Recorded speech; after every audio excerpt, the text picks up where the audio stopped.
Një raket e dytë është eliminuar nga NATO, një raket iraniane që po shkonte drejt Turqisë dritan.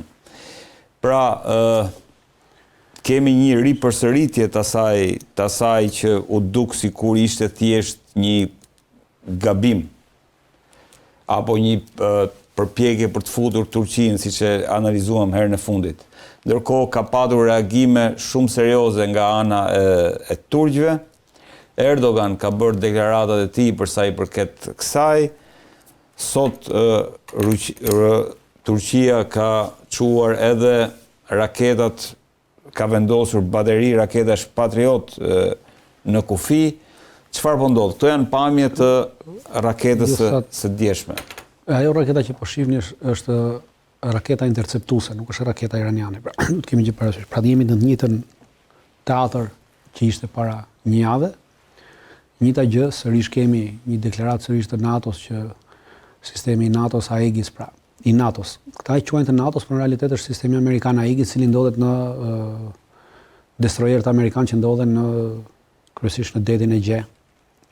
Po, te kemi të bëjmë me raket hipersonike që del nga... Nuk kemi të bëjmë me raket, pra ata konsiderojnë një raket balistike, po nuk ka asnjë evidencë që të tregojë një raket iraniane, pra ato çfarë shohin në pamje janë mbetjet e raketës interceptuese, pra të Amerikës, për raketa është lëshuar nga një destroyer amerikan, pra raketa interceptuese.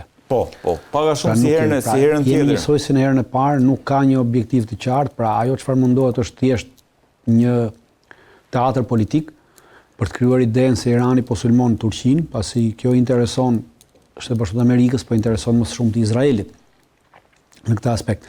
Në rast se Irani do të sulmonte Turqinë, atëherë tre janë bazat kryesore që ajo do të sulmonte, pra në rast se do të sulmonte këtë nuk do e bënte me një raketë, siç pretendonte, po do e bënte me një seri dronesh edhe pastaj edhe me raketë së bashku.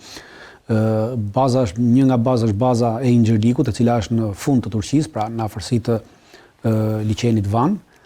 Atje është një bazë turko-amerikane ku ndodhet edhe ku janë të strehuara edhe kokat bërthamore amerikane në Turqi. Në Incirlik? Po, në Incirlik.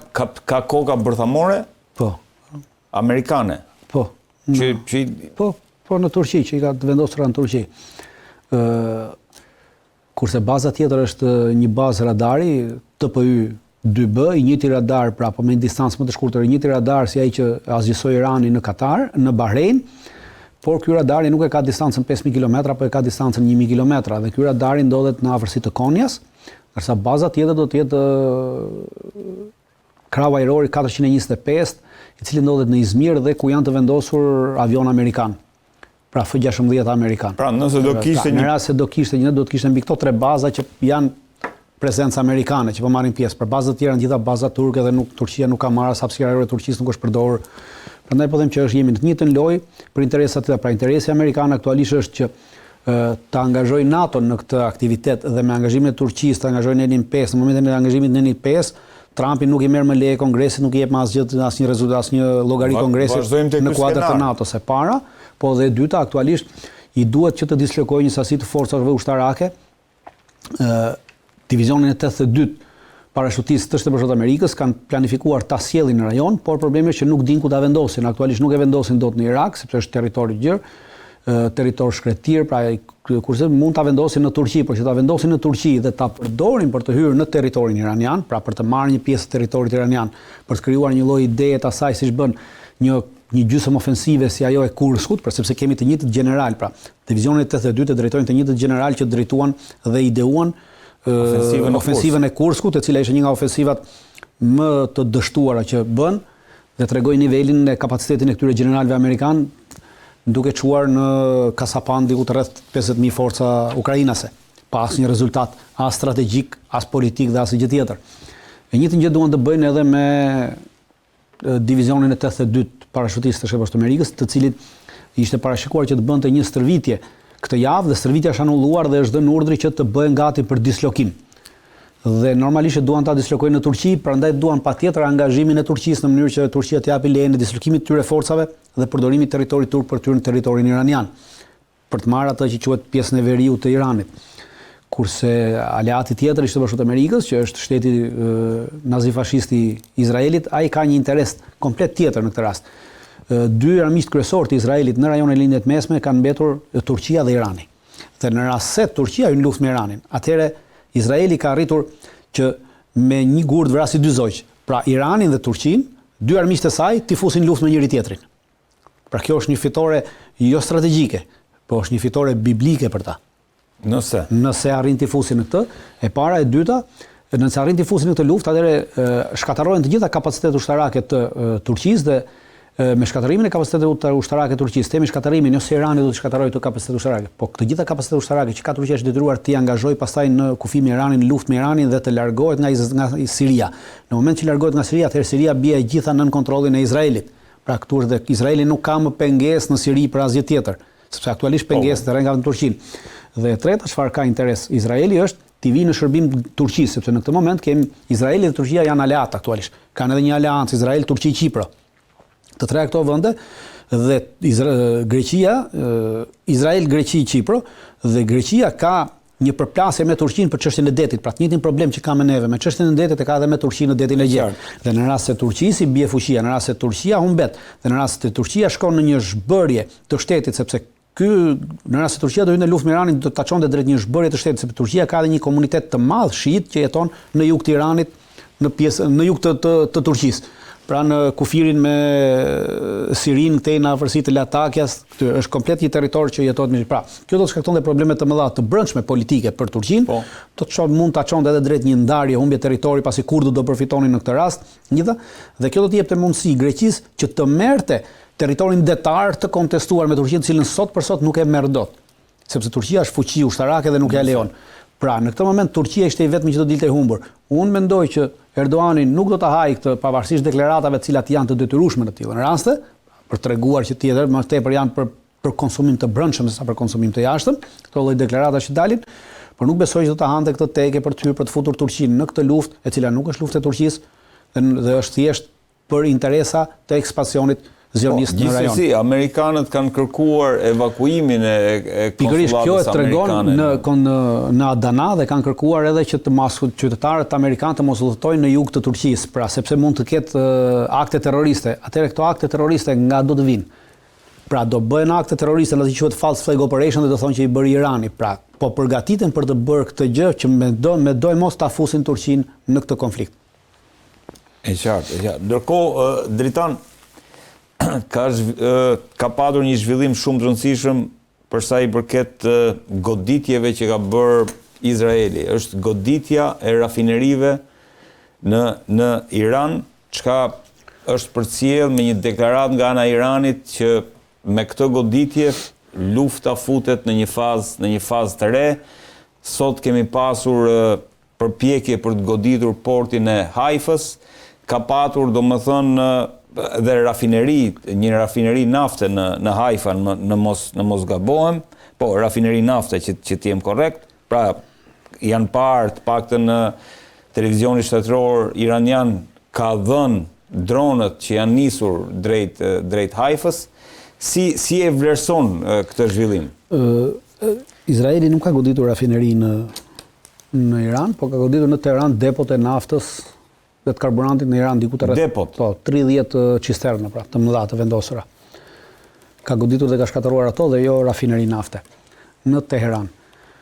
Me këtë që ka bërë, ka hapur ato që quhet lufta e infrastrukturës. Pra, një luftë e infrastrukturës, cilës Shtetet Bashkuara të Amerikës nuk i intereson kjo luftë e infrastrukturës. Po, ka mbetur jashtë për arsye se në rast se hapet kjo luftë dhe Irani e nisi këtë kundërpërgjigjen e menjëhershme dhe kjo kundërpërgjigje e Iranit erdhi duke goditur jo vetëm depot dhe rafinerinë në Haifa, pra të Izraelit, por ka goditur edhe depot e karburantit në dy bazat kryesore amerikane, në atë të Al Udeidës dhe në bazën e Arabisë Saudite. Goditja izraelite ishte një goditje e cila mendonte të jepte një rezultat operacional, por mbeti vetëm në rezultatin taktik, ndërsa goditja iraniane dha një rezultat operacional për arsye se Shtetet Bashkuara të Amerikës pas goditjes së këtyre depove të karburantit si në Al Udeid edhe në Arabinë Saudite, i ka larguar prej aty avionët cistern që mbante për furnizimin e avionëve në ajër. Dhe ka vendosur të largojë 12 avion cistern dhe t'i çojë ata në drejtim të Evropës. Pra kjo është një rezultat operacional i një goditje taktike me një rezultat operacional për Iranin, për arsye se heqja e avionëve Cister nga aty do me thënë që kapaciteti i avionëve që kanë mbetur nuk mund të mbajë fluturime të mëdha. Pra në rast se kishim, domethënë 300 avion në ajër, aktualisht me heqjen e këtyre ti mund të kesh vetëm 100 avion në ajër. Pra koha e goditjes të objektivave iranan bëhet më hapësirë më të madhe dhe Irani ka më shumë kohë të lëvizë mjetet, gjëra sende. Pra gjithçka shon drejt rënjes së tempos operacionale të Shtetit Bashkuar të Amerikës. Në këtë aspekt. Pra në këtë moment Shtetet Bashkuara të Amerikës e pësuan goditjen e tyre kryesore në aspektin operacional të zhvillimit të operacionit të tyre. Dhe Irani arriti këtë goditje. Për këtë arsye kemi një mosmarrëveshje aktualisht midis Shtetit Bashkuar të Amerikës dhe Izraelit, por Izraelit nuk intereson pasi kërkon të bëjë kaos total.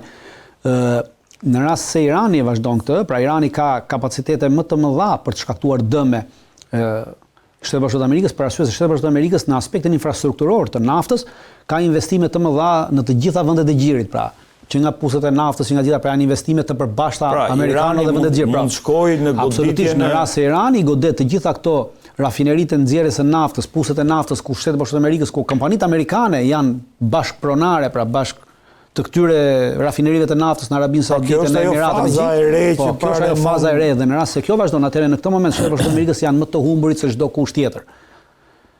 Sepse që të shkatarosh një rafineri, të shkatarosh një pus nafte nuk do të thotë që është shumë e vështirë nesër ta rivendosësh atë në punë.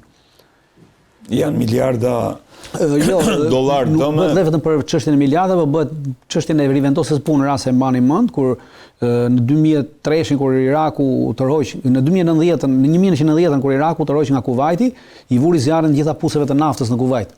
Po. Dhe u desh 9 muaj kohë për të shuar zjarret. Dhe pastaj u deshën edhe 6 muaj të tjerë për t'i rivendosur në funksionim të puze. Pra, për një vit e gjysmë gati, Kuvaiti nuk as nxirrte naftë, as eksportonte naftë.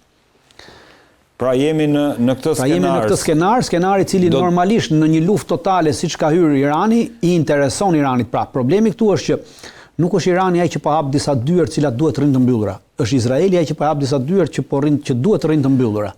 Çfarë do të thotë kalimi në këtë fazë i Izraelit dritan në kuptimin ushtarak? Nuk ka asnjë në aspektin ushtarak. Nuk vazhdoi goditja ashtu siç ishte parashikuar. Sepse problemi këta kanë menduar që kjo goditje taktike do të jepte rezultat operacional. Pra, goditja e këtyre depove do të ndikonte në lëshimin e raketave, do të ndikonte në bateritë kundërajrore, në funksionimin e ushtrisë iraniane, por kundërpërgjigjja e tyre me disa valë tregoi që nuk funksionon e tillë. Pra, këto depo kanë qenë depo të përdora për nevoja civile dhe jo për nevoja direkte ushtarake. Kjo tregon që forcat ushtarake iraniane i kanë marrë masat më përpara për karburantin e tyre, ato mund ta kenë groposur karburantin e tyre siç bëhet shpesh në të gjitha ushtritë normale.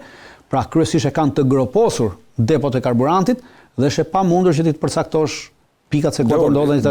Për këtë arsye nuk ka mundur ta bllokojë aktivitetin operacional të forcave iraniane. Jo, nisur nga analizat që vazhdimisht bëjmë për Ukrainën, kalimi në këtë fazë është një fazë shumë e rëndësishme. Po, problemi është që këtu kemi një ndryshim nga Ukraina, totalisht madh, për arsye se në Ukrainë kemi trupa në terren. Pra, duke mos pasur trupa në terren. Okay. Pra, Turqia, duhet kemi këtë koncept. Aktualisht në Ukrainë, Rusia po godet me raketa, në rast se Rusia do të bënte vetëm goditje nga ajri me raketa, jeni të bindur që Ukraina nuk do të dorëzojë, nuk do të humbte asnjë pjesë të territorit asnjë gjë tjetër. Por goditjet me raketa dhe funksionon në bazë të ecjes paralel me forcat toksore në terren. Pra, ti shkakton dëm operacional në aspektin që bllokon energjinë në një vend, pra nuk mund të funksionojë mbrojtja kundërajrore, radarët, gjithçka tjetër dhe automatikisht paralel me këtë ecin edhe forcat.